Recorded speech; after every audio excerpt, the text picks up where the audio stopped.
Oi, queridos, tudo bem com vocês? É o seguinte, eu queria deixar aqui que durante a edição desse vídeo, eu percebi que a primeira parte estava faltando, a parte introdutória. Então, nesse vídeo, especificamente, já que está chegando a época de provas de residências, eu resolvi fazer um compilado de 10 questões, resolvendo uma por uma, de algumas das principais universidades do Brasil que prestam essa prova de residência especificamente na área de anatomia patológica. Então eu retirei de alguns anos anteriores, 2014, até desse ano mesmo, para vocês treinarem e estudarem, porque é lógico que eu quero ver todo mundo sendo aprovado na prova de residência em anatomia patológica. Então eu espero que vocês gostem desse conteúdo. Se você tiver alguma dúvida ainda, deixa aqui nos comentários ou entre em contato comigo por direct no Instagram. Bons estudos! Vamos lá, pergunta 1. O bócio é microscopicamente caracterizado por atrofia do epitélio folicular, metaplasia do epitélio folicular, neoplasia do epitélio folicular ou hiperplasia do epitélio folicular. O bócio é uma doença causada pela deficiência de iodo e é caracterizado pelo aumento de volume das tireoides. Esse aumento de volume é o que a gente chama de hiperplasia. Então, aumenta o número de células foliculares da tireoide. Porque como o animal tem deficiência de iodo, a tireoide vai tentar aumentar a quantidade das suas células para tentar produzir os hormônios que são produzidos na tireoide, que são os T3 e T4. Como o iodo é necessário para a produção desses hormônios, a tentativa da tireoide é aumentar a quantidade de células para tentar produzir, de alguma forma, esses dois hormônios. E por isso que ela aumenta o número de suas células foliculares. E o aumento no número de células é a chamada hiperplasia. Mas vamos às outras alternativas. A atrofia é diminuição do tamanho do epitélio dos folículos da tireoide, não é. Metaplasia é a transformação de um tecido em outro, um tecido já adulto. Então, por exemplo, um epitélio de glândula vira um epitélio escamoso. Neoplasia, formação de neoplasmas, tumores. E a hiperplasia. Então, aqui a nossa questão, a alternativa certa é a D. Neoplasia cutânea benigna, sob a forma de botão, localizada na orelha de um cão de 8 meses de idade. Um cão jovem. A neoplasia sofreu remissão espontânea. Cão jovem, neoplasia benigna de pele que sofreu remissão espontânea. No exame citológico, foram vistas células com núcleos redondos ou reniformes. Então, é uma neoplasia cutânea de origem redonda, então uma célula redonda, com volumoso citoplasma pálido, mitoses relativamente frequentes. Então, aqui é uma neoplasia de células redondas. Só que se a gente olha aqui, em todas as alternativas, se referem a neoplasias de células redondas. Então, linfoma, histiocytoma, mastocitoma, plasmocitoma e melanoma. Dessas todas, a gente já pode tirar duas, que é o linfoma e o melanoma, porque são duas neoplasias malignas. A mesma coisa a gente pode fazer com o mastocitoma. É uma neoplasia maligna também. Então, mastocitoma, linfoma e melanoma a gente já exclui por serem malignas. E aí fica plasmocitoma e histiocytoma. Uma coisa importante aqui é que você precisa saber um pouco sobre a característica de certos tumores.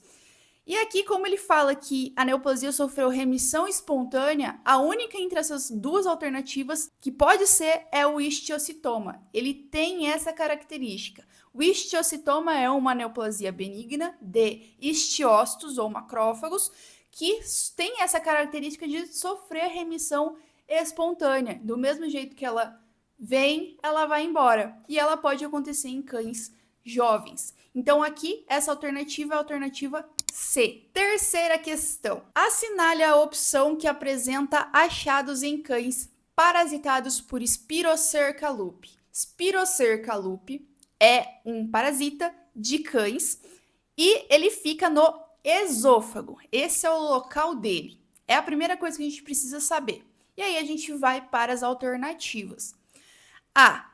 Hidronefrose e destruição do parênquima renal. já não é essa, porque não é esôfago. Quem causa destruição do parênquima renal e hidronefrose é o parasita chamado Dioctofima renale. E aqui a gente não está falando dele. Segundo, dilatação do ventrículo direito e artéria pulmonar.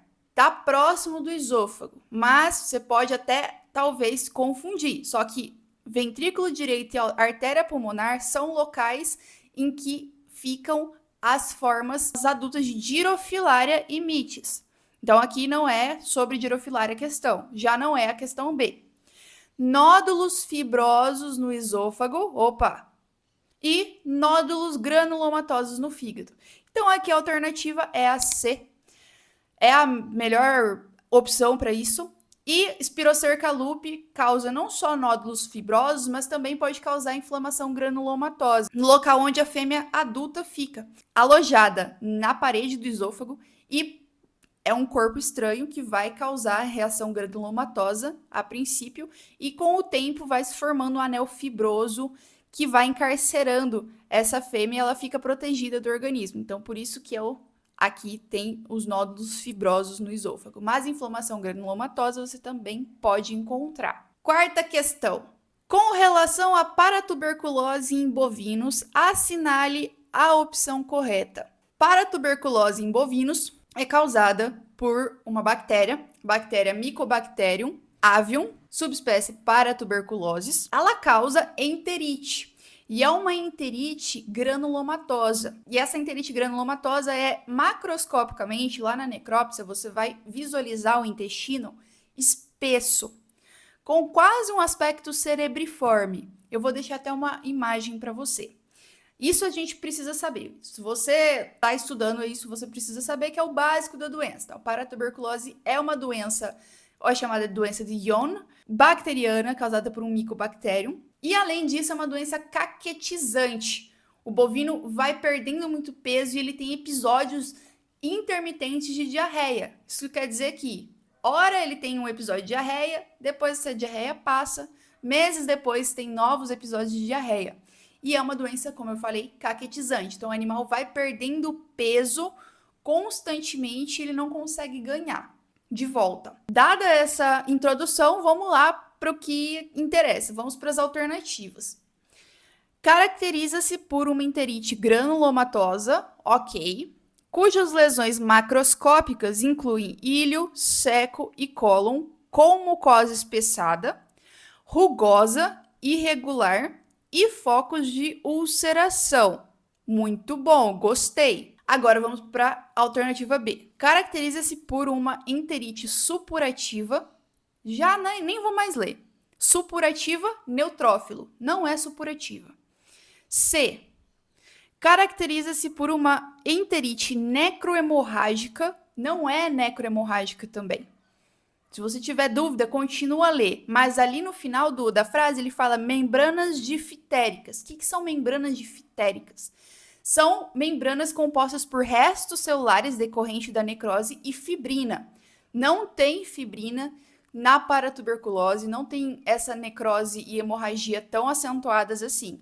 A principal alteração vai ser o espessamento da mucosa, porque tem muito macrófago na lâmina própria, ali na região da mucosa. Por isso que fica espessado. Macrófago e células gigantes multinucleadas também.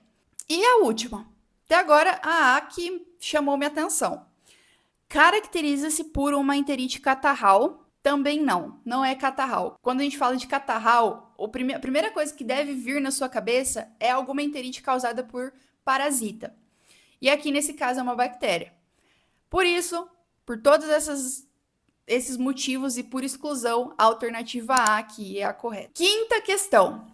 A condição que envolve a observação de células de linhagem eritroide, mieloide e megacariocítica no baço é chamada... Então, a condição que envolve a observação de células da linhagem eritroide, então eritrócitos, todos os precursores de eritrócitos, mieloide, alguns precursores das células da medula óssea, e megacariocítica, então megacariócitos são os precursores das plaquetas. Tudo isso tá me falando que tem algo em relação ao sangue. Se a gente visualiza isso no baço, como que a gente chama esse evento? Tô olhando o baço e eu vejo várias células dessas linhagens ali. A gente tem que lembrar que o baço é um órgão hematopoético, ou seja, produz células da linhagem eritroide, da linhagem mieloide e da linhagem megacariocítica. Quando, por exemplo, a medula não está conseguindo produzir quantidade adequada, por exemplo, se o animal tem anemia, o baço vai ajudar produzindo também essas células precursoras de eritrócitos, ou seja, células da linhagem eritroide. Isso é dele, isso é do baço.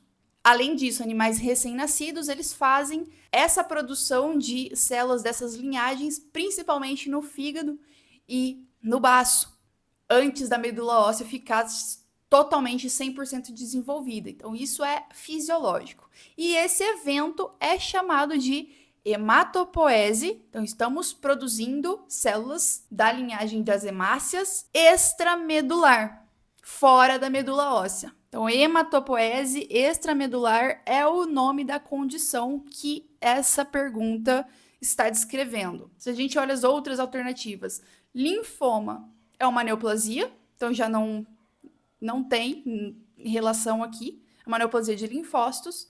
Hematoma é uma coleção de sangue pronto, eritrócitos maduros no baço ou em qualquer outro lugar. Por exemplo, se você tem uma pancada em algum local e fica roxo, é porque aquela pancada causou alguma fissura em algum vaso sanguíneo, extravasou sangue e aí fica aquele roxo naquela região que você bateu. Isso é um hematoma. E, por último, a hiperplasia linfóide folicular. Então, é um aumento no número de linfócitos no folículo do baço. Aqui a gente não está falando disso, então, hematopoese extramedular. Sexta questão. Quanto às doenças neurológicas em herbívoros, assinale a alternativa correta. A deficiência de vitamina B1 é uma das causas de poliencefalomalácia em ruminantes. Vitamina B1 é igual a tiamina. Deficiência de vitamina B1, deficiência de tiamina, é uma das causas de poliencefalomalácia em ruminantes. Sim, isso é verdade. A leucoencefalomalácia em equinos é caracterizada pela necrose da substância branca. Peraí. Também tá certa. Leuco é o prefixo de branco, de substância branca. Encéfalo, encéfalo. E malácia é o amolecimento. O amolecimento porque tem necrose. Então, se o tecido está amolecido, é porque ele está perdendo a sua arquitetura devido à necrose. Então, leucoencefalomalácia, necrose da substância branca, o amolecimento da substância branca. E aqui está totalmente perfeita essa questão, essa alternativa. Vamos para a próxima. A raiva é caracterizada pela presença de corpúsculos de Negre. Perfeito! Corpúsculos de Negre são corpúsculos de inclusão virais, então causados pelo vírus da raiva, que ficam localizados no citoplasma de neurônios, principalmente no cerebelo, no caso de bovinos aqui especificamente. A encefalomielite parasitária é uma importante doença neurológica em equinos causada pelo Sarcocistes neurona. Sarcocistes neurona é o causador da mieloencefalite ou encefalomielite protozoária equina. Tá correto? Então, se a gente não tem só uma, tem a última alternativa que fala que todas as alternativas estão corretas. Então, todas elas realmente estão corretas. Alternativa E. Questão 7. O processo em que ocorre restituição dos componentes teciduais idênticos àqueles destruídos após a inflamação é chamado, vou ler devagar, o processo em que ocorre restituição dos componentes daquele tecido idêntico àqueles destruídos após a inflamação é denominado, ou seja, supondo que esse é o tecido, é minha pele, eu sofri uma inflamação. Aí o tecido se regenerou como ele era antes. A inflamação destruiu uma parte do meu tecido, mas ele se regenerou e ficou normal como se fosse antes da inflamação. Esse processo é chamado de regeneração, cicatrização, mutação ou proliferação. Regeneração. A alternativa A, aquele tecido se regenerou. Ou seja, ele sofreu um dano, mas ele se reconstruiu como ele era antes. Cicatrização não é um fenômeno que causa esse tipo de característica. A cicatrização é caracterizada pela proliferação de tecido conjuntivo fibroso, forma uma cicatriz. Então, todas as suas cicatrizes, as cicatrizes que você tem no corpo, esses locais não são a mesma coisa de um local, de uma região da sua pele que não sofreu aquela cicatriz.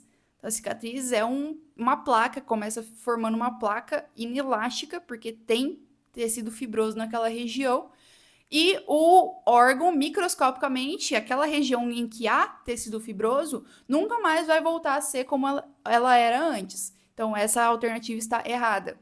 Mutação também não tem nada a ver, porque vai mudar de A para B, é basicamente isso.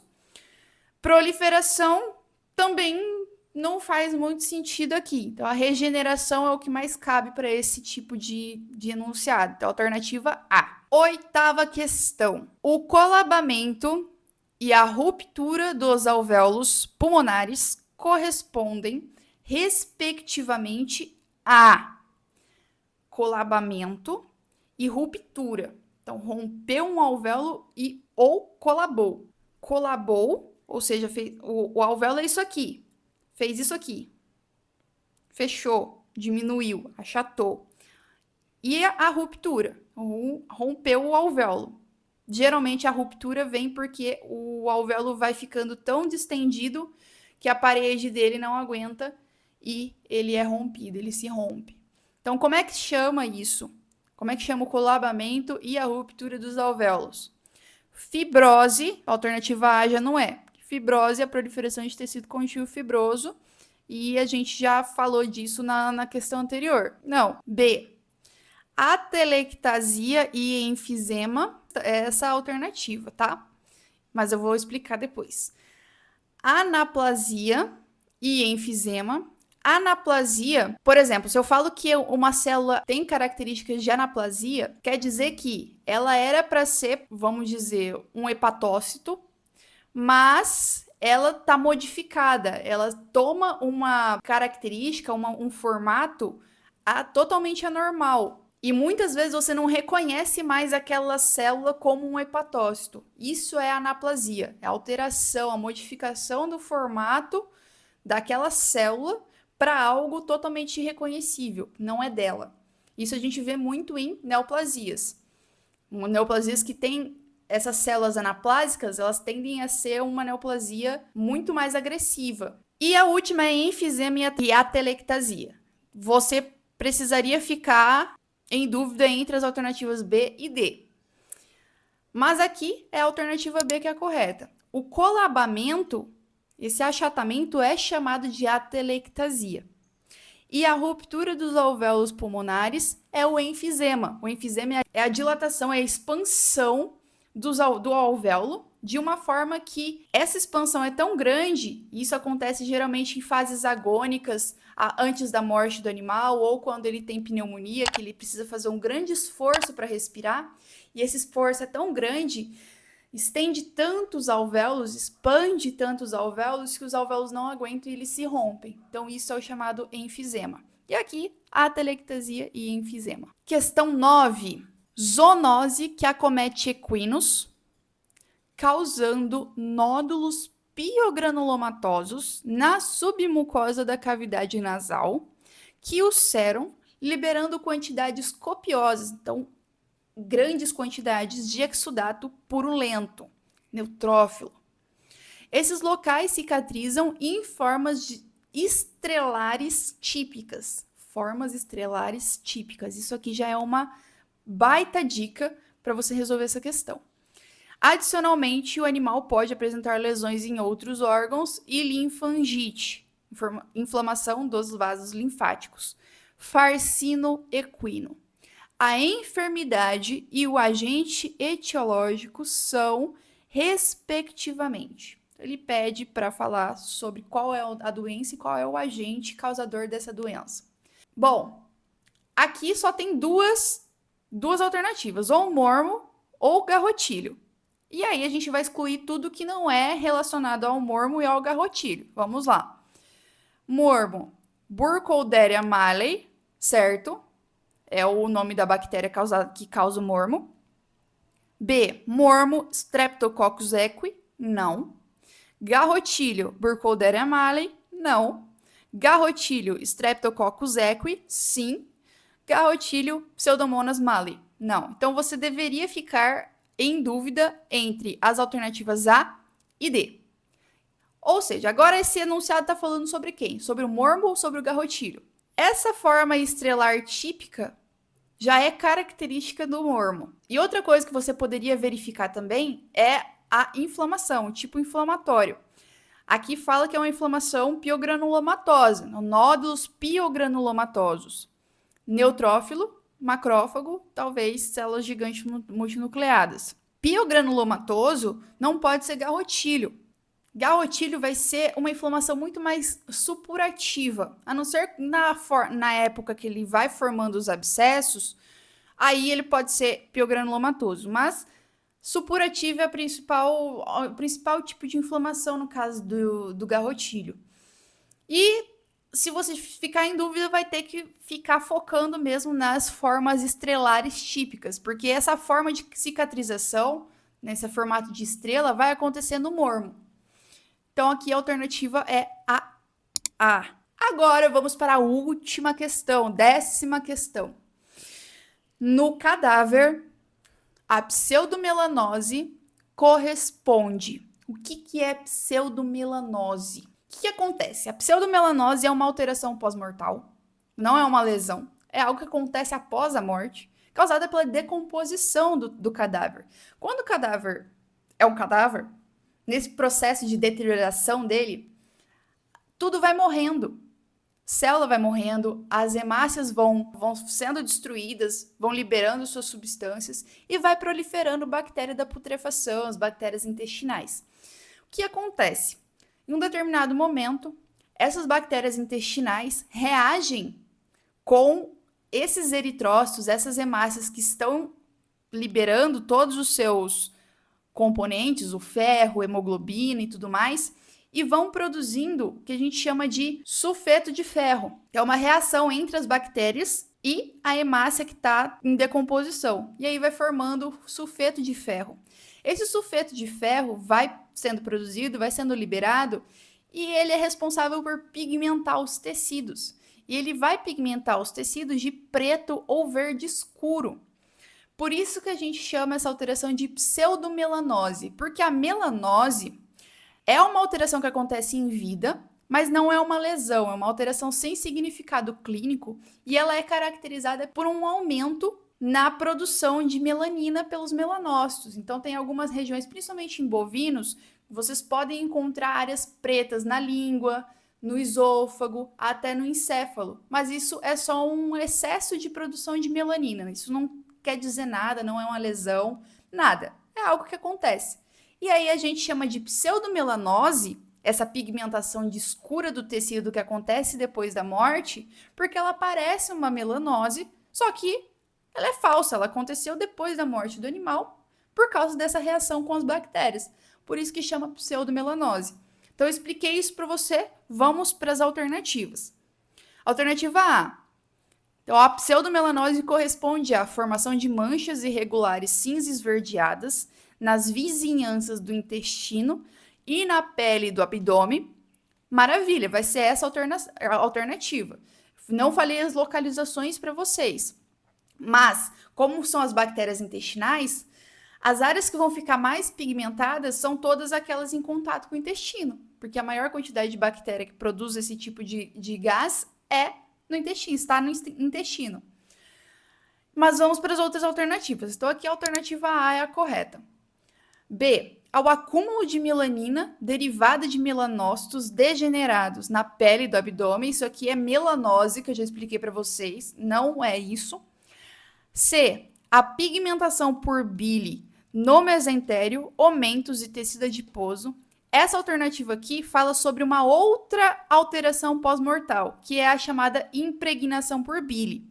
Quando o animal morre, já falei para vocês que tudo vai morrendo e as paredes dos órgãos vão ficando mais finas. Isso permite com que, no caso da vesícula biliar, uma parede fina cause o extravasamento de bile para os tecidos ao redor da vesícula biliar, que estão em contato com a vesícula biliar. E a bile é laranja, amarelada, então por isso que vão ter essas áreas amareladas no mesentério, no omento e no tecido adiposo.